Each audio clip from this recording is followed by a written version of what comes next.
Vamos começar agora este bloco agradecendo a participação dos nossos telespectadores e telespectadoras, em especial a Eveline Carvalho de Souza, de São João de Meriti, no Rio de Janeiro. Olá, Eveline. Participou pela primeira vez, seja bem-vinda, fique sempre à vontade. Ela pergunta qual a diferença, se mioma e endometriose são a mesma coisa. Será que sim? Qual é a diferença? O doutor vai explicar para a gente daqui a pouquinho. Mas antes eu queria que o senhor explicasse para a gente, doutor, quais são as formas que um especialista tem para confirmar que uma mulher tem endometriose, já que muitas vezes ela pode ter muitas dores, muitos sintomas, mas muitas vezes pode não ter nada também. Quais são as alternativas para isso? Exames? Que tipo de confirmação pode ocorrer? Acho que o mais importante, eu acho que a gente tem perdido um pouco isso em medicina, é a consulta. É você conversar com o seu paciente, dar atenção para ele, para poder ouvir todas as queixas da paciente e depois examinar a paciente com cuidado. O exame físico bem feito consegue fazer um diagnóstico de endometriose, uma boa parcela delas. A gente tem um trabalho nacional mostrando que a gente consegue fazer um exame de toque vaginal bem feito, cuidadoso, por alguém que já está acostumado a examinar endometriose. Em 70% das mulheres a gente já consegue ter uma, pelo menos, sugestão de que tem endometriose. A partir daí, a partir da suspeita, a gente vai tentar confirmar. O diagnóstico de certeza, hoje em dia, é só pegando um pedaço de endometriose e mandando para o laboratório, então só através da cirurgia. Mas a gente tem os diagnósticos de presunção. E a gente tem os diagnósticos de imagem nacionais muito bons. O principal é o ultrassom transvaginal com um protocolo para endometriose, em que é feita uma pequena lavagem intestinal, como se fosse uma colonoscopia, mais simples que o da coluna, bem mais simples, mas e que com esse ultrassom feito pelas mãos do especialista em radiologia para endometriose, a gente vai conseguir ter uma sensibilidade e especificidade, ou seja, uma taxa de acerto da doença em aproximadamente 98% dos casos. Então, é um exame não invasivo, um exame muito fidedigno da doença e que vai nos ajudar muito em programar o tratamento dessa paciente. Existem outros métodos, como a ressonância magnética também, que é excelente, a gente, se feito adequadamente, a gente vai ter aproximadamente 95% a 96% de acurácia também.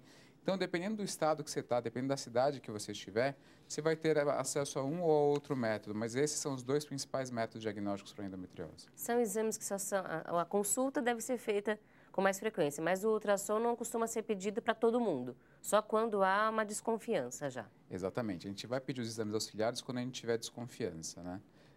Então, o mais importante é sempre fazer uma consulta adequada, se desconfiar, se dar atenção à paciente, às queixas dela, para você poder, né, desconfiar da doença. Isso é o mais importante, é desconfiar, lembrar da existência dela para poder investigá-la. Doutor, eu gostaria agora que o senhor trouxesse o esclarecimento à nossa telespectadora do Rio de Janeiro, a Eveline, que pergunta se mioma e endometriose são a mesma coisa. São doenças ginecológicas completamente distintas. Quando vocês viram o esquema para mostrar o que é endométrio, vocês viram uma partezinha mais rosa, que é o próprio corpo uterino. Aquele é o miométrio. Então, o mioma, ele é um tumor benigno, tá? Então, lembrar que tumor nem sempre significa câncer. Aliás, é um método genérico de falar uma bolinha de tecido. Então, o mioma é um tumor benigno do miométrio. Então, é uma doença do útero. A endometriose é uma doença que afeta fora do útero. Então, é quando um tecido que deveria estar no útero está fora do útero. Isso é endometriose. Então, são doenças distintas com tratamentos distintos. Uma não leva a outra. Não existe essa associação. E o tratamento, então, também é completamente diferente. O tratamento é distinto também. Eveline, muito obrigada pela sua participação. Se continuar com dúvidas, pode ligar de novo para a gente aqui para o nosso programa. O importante é que você tenha sempre informações para conseguir se cuidar melhor. Doutor, voltando a falar então agora do diagnóstico. O senhor falou sobre o diagnóstico tardio, até 7 anos depois que a mulher começa a sofrer. Isso diminui as chances de tratamento? Que tipo de complicação pode trazer para essa mulher um diagnóstico tão demorado? A gente pode ter uma evolução da doença, então a doença que poderia ser uma doença mais facilmente tratada se tornar uma doença mais agressiva, acometendo mais órgãos e de maneira pior cada órgão, né? A grande dificuldade disso é que a gente tem poucos centros especialistas em endometriose. Então, eu trabalho no Hospital das Clínicas, a gente recebe pacientes não só do Brasil inteiro, mas muitas vezes pacientes de Angola, da Nigéria. Então, pacientes de outros países vêm para cá também visando esse tratamento. Assim como existem outros centros em São Paulo acaba sendo o principal centro de referência, principalmente no SUS. Mas acho que essa é a maior dificuldade. Se a gente tivesse centros de excelência espalhados pelo país, não só para fazer diagnóstico como para tratamento, certamente a gente conseguiria dar um tratamento mais adequado e um diagnóstico mais precoce dessas doenças. No próximo bloco, nós vamos saber quais são essas opções de tratamento, o que pode ser feito para que essa mulher tenha sua saúde restabelecida. O doutor falou de cirurgia, por exemplo, todo mundo fica com um certo receio, todo mundo tem que fazer cirurgia, quais são os riscos, os benefícios, ele vai explicar para a gente no próximo bloco. Peço licença ao nosso convidado mais uma vez, porque nos aproximamos já do momento de estudo e prece aqui na nossa programação. Toda hora cheia nós fazemos esta pausa, porque essa é uma tradição e é assim que nós devemos manter um hábito. Estabelecer uma meta, criar uma rotina, estabelecer a disciplina. São atitudes importantes que a gente aprende ainda na infância e que muitas vezes a gente acaba relaxando um pouco com alguns hábitos, mas com os hábitos de boa saúde do coração e para boa saúde da alma, nós devemos dar a maior atenção. É o que nós vamos fazer agora. Hoje estamos refletindo sobre a importância da perseverança, em especial das mulheres, para que consigam enfrentar os seus desafios. Na área da saúde, como nós estamos conversando hoje sobre a endometriose. E nós temos na Bíblia Sagrada diversos exemplos que registram esta postura feminina. E preparando o momento da mensagem do jornalista Paiva Neto e do momento ecumênico de preces, trazemos o Evangelho de Jesus, segundo Mateus, capítulo 15, versículos de 22 a 28. Vamos estudar juntos a passagem A Mulher Cananeia.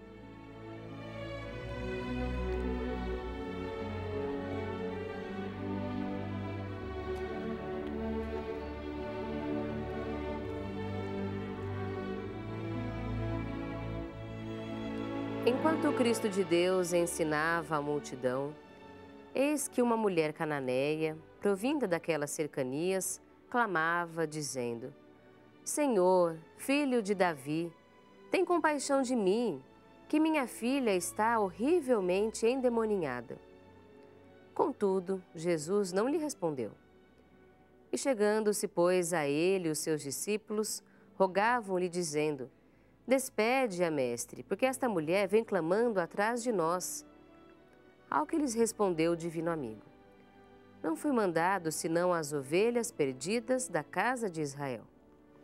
Então o médico celeste deixou que ela se aproximasse.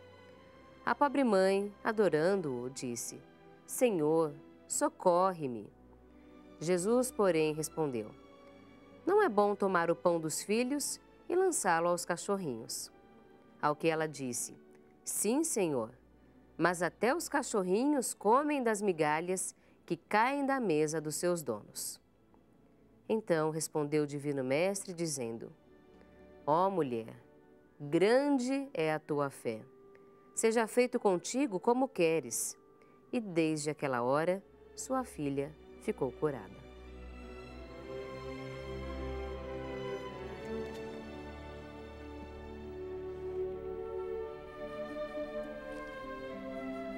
Nesta história da Bíblia Sagrada, nós reconhecemos o exemplo desta mãe que não duvidou da sua capacidade de achar uma solução para sua filha, do amor que tinha por sua filha e foi atrás do mestre, mesmo com algumas pessoas achando que ela não conseguiria alcançá-lo, ou até os discípulos ficando incomodados com a sua persistência, ela não desistia. E mesmo no momento em que Jesus testava ali a fé que aquela mulher expressava, não para que ela passasse por constrangimento, mas para que ela mostrasse a todos o quanto ela confiava em Deus, o quanto ela era decidida. E então Jesus ofereceu a ela esta oportunidade. Mostrou que a partir do merecimento que ela criou, por sua perseverança, por sua fé realizante, ela alcançou o seu objetivo, que era a cura da doença de sua filha. É assim que nós devemos nos manter também, mesmo quando uma situação parecer que não é para nós, que está muito distante, que é muito difícil, devemos continuar firmes, acreditando, correndo atrás, porque é o nosso esforço, é o nosso merecimento que cria condições para que recebamos todas as bênçãos que nós queremos para a nossa vida. Nós vamos agora pedir, então, nesse momento de estudo e prece, que Deus nos ajude a manter esta força no nosso coração. Faça você também o seu pedido. E quem nos ajuda agora a tranquilizar a nossa mente, o nosso espírito, é o jornalista Paiva Neto, que traz uma mensagem de paz dedicada a você e a sua família.